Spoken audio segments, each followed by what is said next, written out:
धरती पर पाया जाने वाला इकलौता पदार्थ जिसकी रासायनिक बनावट लगभग इंसान के खून की तरह है। अगर इसका यूं ही सेवन किया जाए तो इसका एक तरह से असर होता है, अगर इसका सेवन ठंडे पानी के साथ किया जाए तो इसका असर अलग होता है। खून की रासायनिक बनावट को संतुलित रखना और खून को शुद्ध रखना, ये चीजें जरूर होंगी। बच्चों की बौद्धिक क्षमताओं को बढ़ाने के लिए ये एक अद्भुत आहार है।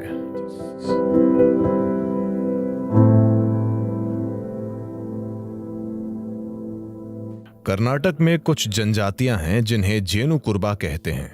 जेनु कुर्बा यानी वे शहद इकट्ठा करते हैं।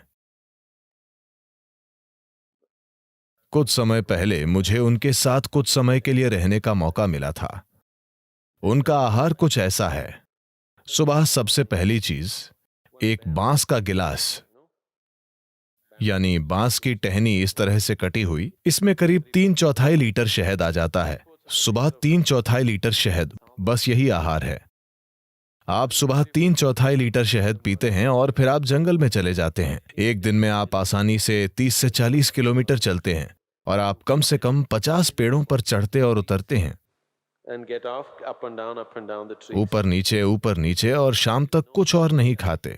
छत्ते से शहद निकालते वक्त जो भी आपके हाथों में लगता है आप उसे चाट लेते हैं। तो एक दिन में आप लगभग 1-1.5 लीटर से ज्यादा शहद पी रहे हैं। जब आप शाम में वापस आते हैं तो कुछ अनाज होता है, आमतौर पर इसे जोला कहते हैं। ये ज्वार है, ये मक्के जैसा होता है, मक्का या रागी या ऐसा ही कुछ। उनका रोज का मुख्य भोजन शहद है और आप ये 3/4 लीटर शहद पीते हैं और पूरे दिन इतने सक्रिय रहते हैं, लेकिन भूख नहीं लगती। वे बस वैसे ही ऊर्जा से भरे रहते हैं।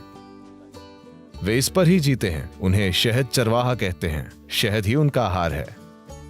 शहद उन सबसे अच्छी चीजों में से एक है जिनका आप सेवन कर सकते हैं। मानसिक स्थिरता, शारीरिक खुशहाली, जीवन शक्ति, इन सभी चीजों को काफी हद तक बढ़ाया जा सकता है सिर्फ रोजाना शहद के सेवन से।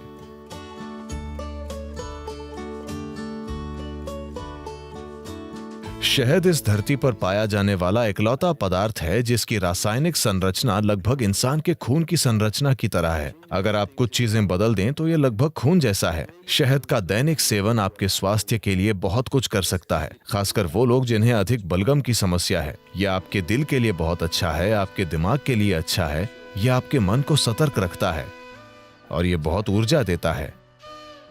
तो हर दिन शहद का सेवन बहुत कुछ कर सकता है। खासकर अगर आपके बढ़ते बच्चे हैं तो उन्हें रोज शहद का सेवन करना चाहिए। ये उनकी बुद्धि और हर तरह के विकास के लिए बहुत कुछ करेगा। सफेद कद्दू भी।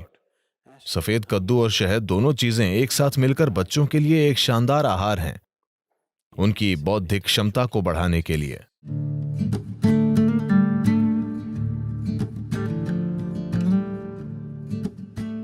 अगर आप शहद को पकाते हैं तो वो जहरीला बन जाएगा।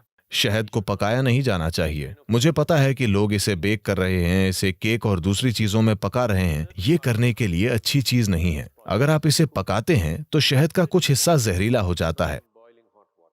आपको इसे हल्के गर्म पानी में डालना चाहिए, उबलते गर्म पानी में नहीं। अगर आप इसे गर्म पानी में डालते हैं तो ये एक प्रकार का एंजाइम तैयार करता है जो शहद में एक खास तरह का बर्ताव करता है, जिससे इसमें शरीर से वजन हटाने की प्रवृत्ति आ जाती है। अगर आप इसे ठंडे पानी में डालते हैं तो ये एक अलग तरह से बर्ताव करता है और ये शरीर का वजन बढ़ा देता है। ऐसा नहीं है कि कुछ चम्मच शहद जो आप ले रहे हैं उससे आपके शरीर का वजन बढ़ रहा है। आपके सोखने की दर ऐसी हो जाती है कि आपका वजन बढ़ सकता है। तो शहद के सिस्टम पर अलग अलग असर होते हैं। अगर इसका यूं ही सेवन किया जाए तो इसका एक तरह का असर होता है। अगर इसे ठंडे पानी के साथ लिया जाए तो इसका अलग असर होता है। अगर इसका सेवन गर्म पानी के साथ करें तो इसका अलग तरह का असर होता है। We want to consume it in warm water here because we want the system to open up.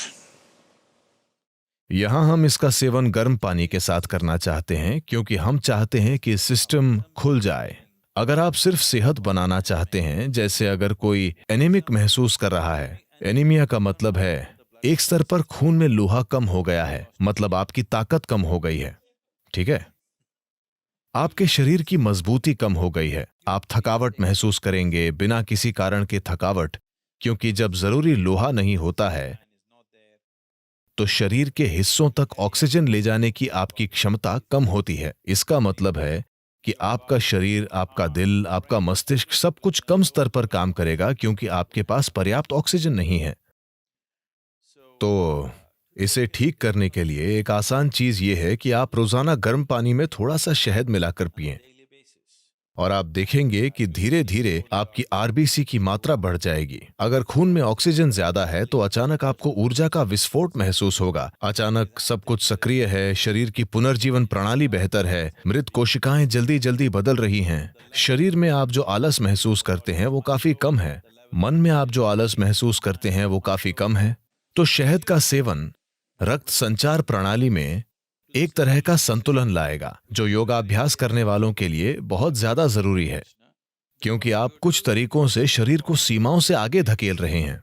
तो खून की केमिस्ट्री को संतुलित रखना, खून को शुद्ध रखना, ये शहद के नियमित सेवन से निश्चित रूप से होगा, और जो योग अभ्यास करते हैं उनके लिए ये बहुत जरूरी है। और हल्दी से भी ऐसी ही चीजें होती हैं। ये खून को शुद्ध करती है और ये आपकी ऊर्जा में हल्की पारदर्शिता लाती है। हल्दी एक ऐसा पदार्थ है जो न केवल शरीर पर काम करता है, ये ऊर्जा प्रणाली पर भी काम करता है, और शहद भी ऐसा ही है। इसका प्रभाव आपकी ऊर्जा प्रणाली पर भी पड़ता है। शहद आपको अधिक जीवंत बनाता है। हल्दी एक तरह से आपको शांत करती है और आपको सहज रखती है।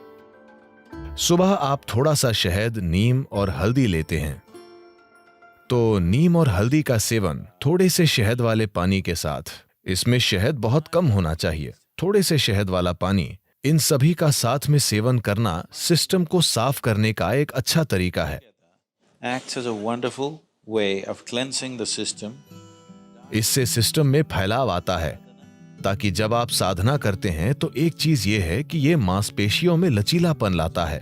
दूसरी बात यह है कि मांसपेशियों में लचीलापन आने के परिणाम स्वरूप आप सिस्टम को धीरे धीरे एक अधिक शक्तिशाली संभावना में बदल सकते हैं। अगर आप एक नए स्तर का लचीलापन लाना चाहते हैं तो पहली चीज ये है कि सिस्टम से काफी सारा विषैलापन निकालना होगा।